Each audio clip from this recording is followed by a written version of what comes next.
Déjà aussi comment supprimer les parenthèses dans une expression littérale. Donc je laisse tomber les parenthèses et j'obtiens 2x au carré moins 8x moins x plus 4 moins x au carré. Le moins ici qui précédait, on sait bien qu'il y a un moins 1 qui est représenté là-bas. Donc ce moins 1, lorsque ce moins 1 multiplie tous les termes, ça fait changer les signes des termes qui sont dans les parenthèses. Donc, ce qui me fait moins x au carré plus 6x moins 9.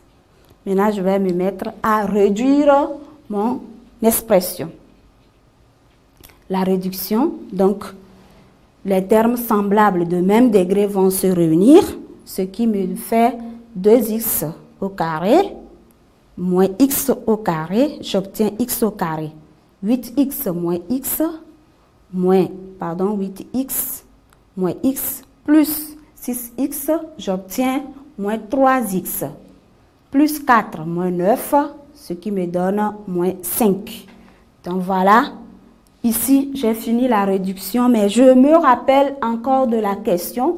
On m'avait demandé de mettre les puissances dans l'ordre croissante. Alors je vérifie ici, je regarde. Le degré de x au carré, c'est 2. Le degré de moins 3x, c'est 1. Le degré de moins 5, ici, c'est bien 0. Donc, lorsque je regarde 2, 1, 0, je vois que c'est dans l'ordre décroissant. Ce qui m'amène à réécrire ça autrement pour bien répondre à la question. Voilà, maintenant, on peut encadrer a qui est égal à moins 5, moins 3x plus x au carré. Nous passons au numéro 2 où on nous avait demandé de développer, de réduire et de mettre x suivant les puissances décroissantes. Alors l'expression b, je vous le relis. B égale, dans les parenthèses, moins 4x plus x, facteur de x moins 2, moins, dans les parenthèses, 2x moins 5, facteur de 2x plus 5 à développer. Alors, je fais mon développement tout comme je l'avais fait dans le cas de l'expression A. Donc ici, moins 4x multiplie x, j'obtiens moins 4x au carré. Moins 4x multiplie moins 2, j'obtiens plus 8x. Plus 1 multiplie x, j'obtiens plus x. Plus 1 multiplie moins 2, j'obtiens moins 2. Maintenant, on continue le développement. Il y a un moins, je le replace. Et ici, lorsque je regarde l'expression qui suit, ça ressemble bien à un produit remarquable. Ici, c'est 2x moins 5, facteur de 2x plus 5. Ça ressemble bien à a moins b, facteur de a plus b. Et ce qui donne a au carré moins b au carré. Ici, a, c'est 2x. B, c'est 5. Alors, j'obtiens 2x le tout au carré moins 5 au carré. Et je peux maintenant continuer et arranger mon développement. Je laisse tomber les parenthèses et j'obtiens 4x au carré plus 8x plus x moins 2 moins 4x au carré plus 25. Il me reste juste maintenant à réduire. Voilà, la réduction, je calcule moins 4x au carré, moins 4x au carré, ce qui me donne moins 8x au carré, plus 8x plus x, j'obtiens 9x, moins 2 plus 25, j'obtiens plus 23. Alors à ce niveau, je vais me poser la question, est-ce que j'ai répondu exactement à la question demandée? Je vérifie l'ordre des puissances de x. Ici, j'ai le degré 2. L'expression moins 8x au carré, son degré c'est 2. 9x, le degré de x c'est 1. Plus 23, le degré de x là-bas c'est 0. Donc je vois, les degrés sont ordonnés dans l'ordre décroissant comme on m'a demandé. Alors je peux encadrer ce que je viens de trouver. Voilà, nous passons maintenant, numéro 2, nous passons maintenant aux factorisations et ensemble nous allons factoriser les expressions qu'on nous a données. Voilà, l'expression C qui est égale à, dans les parenthèses, moins 2a au carré plus 3a moins 2a, facteur de 2a moins 3, que je dois factoriser. Alors ici, il y a au total 2 termes, 2 grands termes. Lorsque je regarde bien ces termes, il n'y a pas directement un facteur commun pour les 2 termes. Alors je vais prendre terme par terme. Lorsque je vois le premier terme, il y a effectivement un facteur commun qui est A. Ou, si nous voulons, qui est moins A. Lorsque je mets moins A en facteur, j'obtiens moins A, facteur de 2A moins 3. Donc, moins 2A, facteur de 2A moins 3. Ici, est-ce que j'ai fini la factorisation? Non, parce que je remarque qu'il y a également un facteur commun qu'on peut retenir.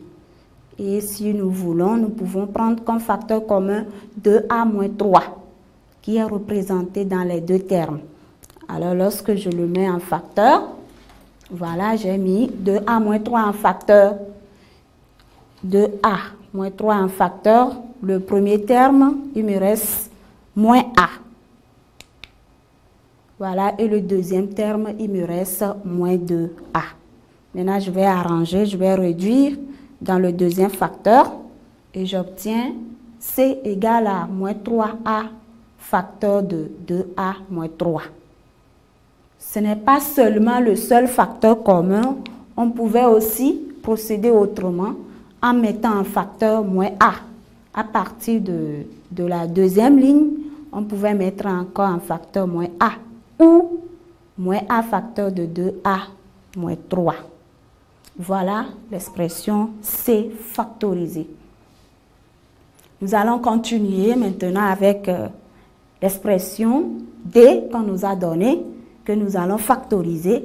Et toujours, je vais me poser la question, y a-t-il un facteur commun pour les 3 termes? Je vous rappelle D. D est égal à 9y au carré plus 24y plus 16 que je dois factoriser. Ici, il y a 3 termes. Y a-t-il un facteur commun pour les 3 termes? Non. Eh bien, je peux penser autrement. Je peux penser aux identités remarquables. Et ici, c'est quelle identité remarquable?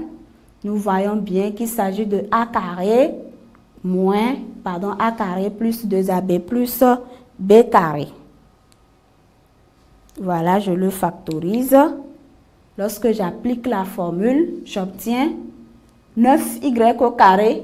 Je peux l'écrire autrement, ça fait 3y, le tout au carré, plus 24y, ça fait 2 multiplié par 3y multiplié par 4. 16, c'est bien 4 au carré. Alors, lorsque j'applique l'identité remarquable, j'obtiens D égale à 3y plus 4, le tout au carré. Voilà, nous pouvons poursuivre, toujours avec les factorisations. Et cette fois-ci, c'est l'expression E. Voilà, on nous a donné E qui est égal à x au carré moins 10x plus 25. Toujours, je me pose la question, il y a 3 termes. Y a-t-il un facteur commun pour les 3 termes? Non. Donc, je peux penser aux identités remarquables. Ici, c'est quelle identité remarquable? Il s'agit bien de a carré moins 2ab plus b carré. Alors, lorsque je l'applique, j'obtiens x au carré moins 2 multiplié par x multiplié par 5 plus 5 au carré. Le résultat donne E égale x moins 5, le tout au carré. Nous continuons avec l'expression f que je vais vous rappeler. L'expression f qui est égale à 81x au carré moins 4 plus, dans les parenthèses, 9x plus 2 facteur de x moins 1.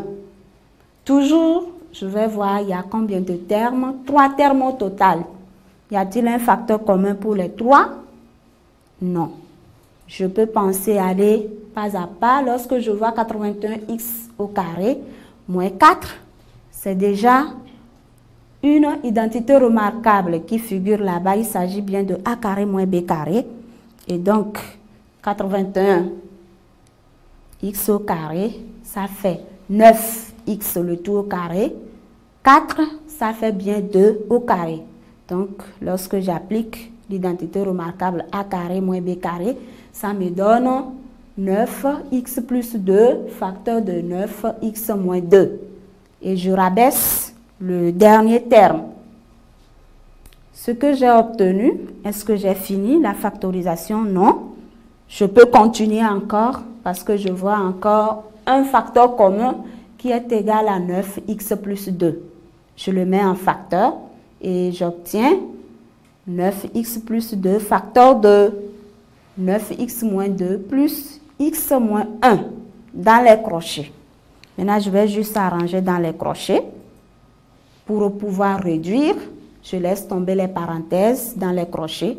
Donc, j'obtiens 9x plus 2 facteur de 9x moins 2 plus x moins 1. Et la dernière ligne qui est le résultat donne 9x plus 2 facteur de 10x moins 3. Voilà ce qu'on nous avait demandé de faire, l'exercice que nous avons traité ensemble. J'espère bien que vous avez bien suivi et que vous allez continuer le travail à la maison. Donc, pour vous aider à continuer cette révision, je vais vous donner un exercice d'entraînement qui vous servira bien sûr à vous remettre à niveau, à vous renforcer dans les développements et dans les factorisations. Et l'exercice de maison, c'est Siam 3e, numéro 4, numéro 8, page 128. Ceux qui n'ont pas le livre, vous pouvez le chercher et aller photocopier pour pouvoir vous mettre au travail. Et j'espère bien que chacun fait son effort tout en espérant aller à l'examen. Je vous encourage à continuer les révisions dans toutes les matières, évidemment, et à être prêt à la réouverture des classes pour pouvoir continuer les cours et aller à votre examen. Au revoir à vous. Merci Madame Ekbaï Pialo, mais vous n'allez pas partir si vite parce que moi j'aimerais qu'on revienne en une minute sur le récapitulatif de votre prestation pour celui-là où l'élève qui ne nous avait pas suivi depuis le début et qui a pris le train en marche, qui n'a pas forcément suivi tous vos développements. Revenez un tout petit peu sur l'essentiel à retenir pour cette prestation. Vous avez une minute. Merci. Nous venons de réviser sur les développements et les factorisations. Nous avons rappelé les formules qui sont très importantes. Et des formules importantes, il s'agit bien des identités remarquables que vous devez vraiment garder dans la tête, savoir utiliser pour pouvoir bien factoriser ou bien développer. Si vous avez ces identités remarquables, si vous vous mettez au travail en les appliquant, je suis sûre que vous allez bien réussir vos développements et vos factorisations. Merci. Vous avez quelque chose à ajouter ou c'est bon? C'est bon, c'est juste pour encourager mes petits frères, mes petites sœurs à se mettre vraiment au travail parce que la tendance, on a l'impression que nos élèves sont en vacances. J'aimerais les rappeler à ne pas oublier leur cahier. C'est très important parce que l'examen aura bel et bien lieu grâce à Dieu. Alors, comme on l'a toujours dit, les examens auront bel et bien lieu. Donc, n'oubliez pas les cahiers, n'oubliez surtout pas les mesures barrières parce que sans la santé, vous ne pouvez pas composer. Donc, c'est très important de respecter les mesures barrières et de ne pas oublier les cahiers. Restez chez vous et bonne réception.